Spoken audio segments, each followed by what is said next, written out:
स्कंद पुराण यहां तक कहती है कि इस कथा के चरित्र को जो श्रवण कर लेता है उसको 26 एकादशी करना भी नहीं पड़ती। इस एकादशी की केवल ये कथा सुनकर ही वो तर जाता है। बहुत ध्यान से सुनना इसको, कथा तो बड़े भाव से सुन लो इसको, है? बड़े प्रेम से। इसलिए सारी एकादशियों में निर्जला एकादशी की महत्वता शास्त्र प्रमाण करता है महाराज। निर्जला एकादशी का उद्यापन जो करा जाता है, उसका उद्यापन और प्रदोष का जो उद्यापन करा जाता है, इन दोनों का क्रम लगभग एक जैसा ही। तो निर्जला पहुंची है और निर्जला ने जाकर भगवान नारायण से निवेदन करा। भगवान विष्णु ने पूछा, क्या बात है निर्जला, आज तुम खेलती हुई यहां पर आकर खड़ी हो गई, क्या हुआ, क्या है? क्या तुमको गौलोक धाम में आनंद की अनुभूति नहीं हो रही जो तुम बैकुंठ में आई हो? निर्जला घूमती घूमती भगवान के सम्मुख में पहुंच गई। भगवान ने पूछ रहे हैं, बार बार पूछा, निर्जला हुआ क्या तुमको?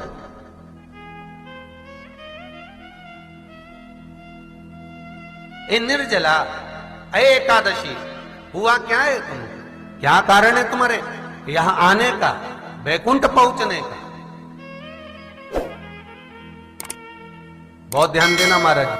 शास्त्र कहता है सोमवार, मंगलवार, बुधवार, गुरुवार, शुक्रवार, शनिवार, ये देवता वो देवता सबके व्रत कर लो, सारे व्रत कर लो, पर ये व्रत आपको परमात्मा के धाम तक लेकर नहीं जा सकते, क्योंकि इनका जो पुण्य है वो मृत्यु लोक में आप थोड़ा सा भी गलत करते हैं तो पुण्य समाप्त हो जाता है। पर हिंदू धर्म के 3 व्रत ऐसे बता दिए जिन व्रतों का पुण्य समाप्त नहीं हुआ।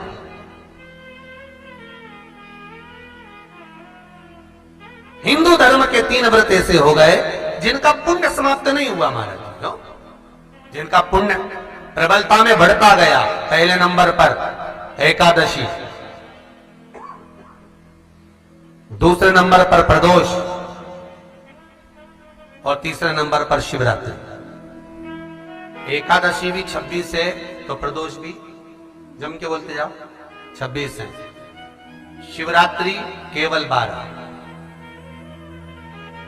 केवल 12, और अगर अधिक मास की पड़ जावे तो ये 13, पर अधिक की आए तो 13 है। तो यहां शास्त्र कह रहा है कि 3 व्रत हमारे यहां जिनका पुण्य समाप्त नहीं हुआ, जिनका पुण्य प्रबल हुआ, बड़ा। इसलिए आज भी माता एकादशी का व्रत करती है। और एकादशी का व्रत कर कर अगर कोई जीवात्मा को देते हैं, कोई मर भी गया तो उसको एकादशी का दान देते हैं। एकादशी का उसको दान दिया है। महाराज निर्जला खड़ी है, पूछा क्यों आई हो, क्या कारण? निर्जला आई तब लक्ष्मी मैया उठकर निर्जला के करीब में गई। निर्जला बहुत सरल थी निर्जला। कहते हैं कामा एकादशी सबसे लंबी है। कौन सी एकादशी? कामा। फिर मोक्षदा उससे नीची है महाराज। और निर्जला जो है बिल्कुल छोटा स्वरूप है। निर्जला का मतलब देखा जाए तो केवल 2 चोटी करी हुई है।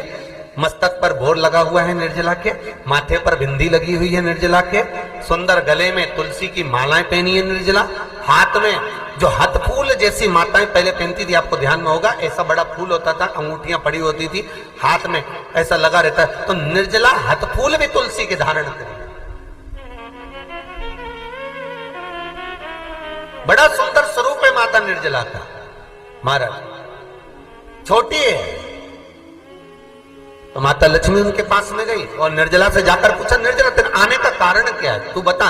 नारायण आपसे पूछ रहे हैं कि क्यों आई हो, किस लिए आई हो, क्या है तुम्हारे आने का कारण?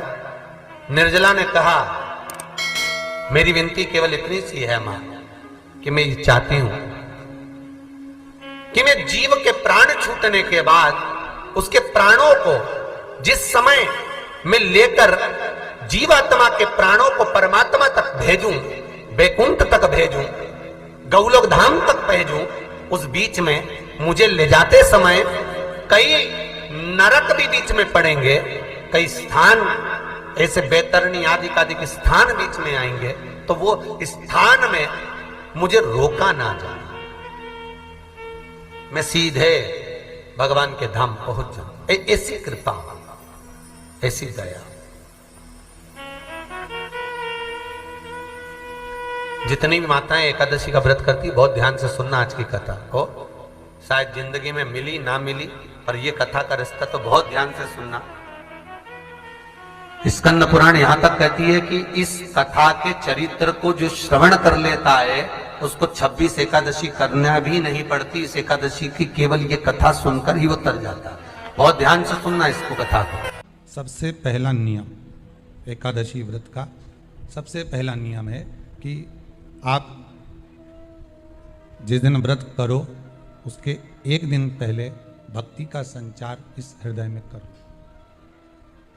भक्ति का संचार इस हृदय में कर लीजिए। जिस दिन आप व्रत करो, जैसे एकादशी का व्रत कर रहे हो तो दशमी के दिन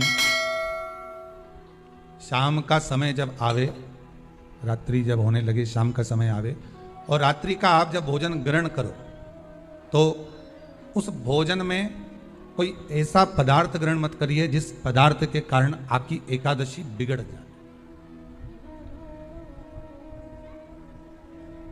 कोई बेकार भोजन में ग्रहण नहीं करना, श्रेष्ठ भोजन ग्रहण करिए दशमी।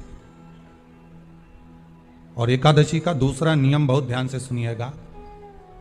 जिस दिन आपकी एकादशी का व्रत हो उस दिन प्रयास करिएगा कि अपने हाथ से किसी भी वृक्ष की कोई पत्ती टूटे ना।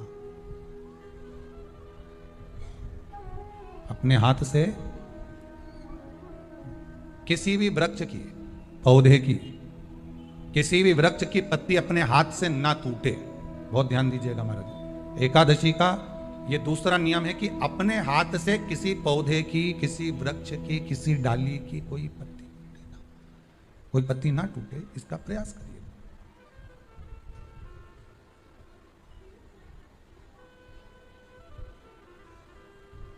कितना सुंदर व्याख्यान कहा है, कितना सुंदर वर्णन है महाराज कि मात्र एकादशी का व्रत कर लेने पर, मात्र एकादशी का व्रत कर लेने पर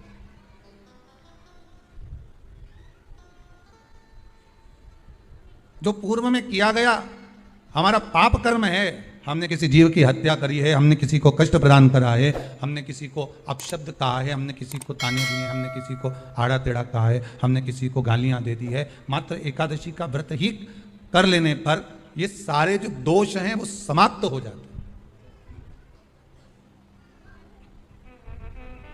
सारे दोष हमारे समाप्ति पर आ जाते हैं।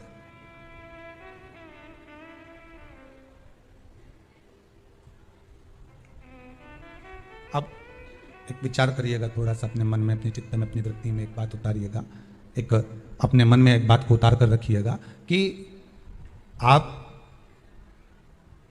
अपने पाप को, अपने पाप कर्म को जिस दिन क्षीण करने वाले हो, समाप्त करने वाले हो, अपने पाप को आप जिस दिन समाप्ति पर लेकर जा रहे हो तो उसके एक दिन पहले आपको प्रसन्नता होना चाहिए कि नहीं होना चाहिए कि कल मेरा पाप कटने वाला है, कल मेरा पाप समाप्त होने वाला है। जो मैंने पाप कर्म करा है वो समाप्त होगा, जो मैंने पाप कर्म करा है वो कल समाप्त हो जाएगा। तो एक दिन पहले आपके चेहरे पर प्रसन्नता हो कि ना हो?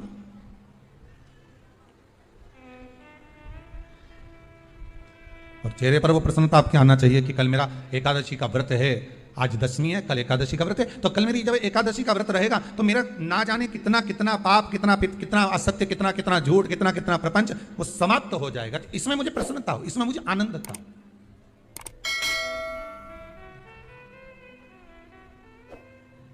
तो क्या कहा गया कि प्रयास करिएगा कि एकादशी के दिन कोई वृक्ष की, कोई डाली की, कोई पोपल की कोई पत्ती ना तोड़ी जाए। क्यों? तो कहा अगर उस पत्ती को हम तोड़ देते हैं, वृक्ष की पत्ती को या क्यारे में लगी हुई कोई डाली की पत्ती को हम तोड़ देते हैं तो एकादशी का पुण्य फल प्राप्त नहीं होता। एकादशी का कोई फल हमारे खाते में नहीं जाता, पुण्य फल प्राप्त। अब फिर भले तुम, चाहे तुमने मोरधन खाया हो, चाहे तुमने फिर चिप्स खाई हो, चाहे तुमने फिर व्रत का कितना ही सामान खा गए और तुमने सोचा कि आज मेरी एकादशी है, तो फिर उसका कोई फल प्राप्त नहीं है, उसका कोई सुख प्राप्त नहीं है आपको।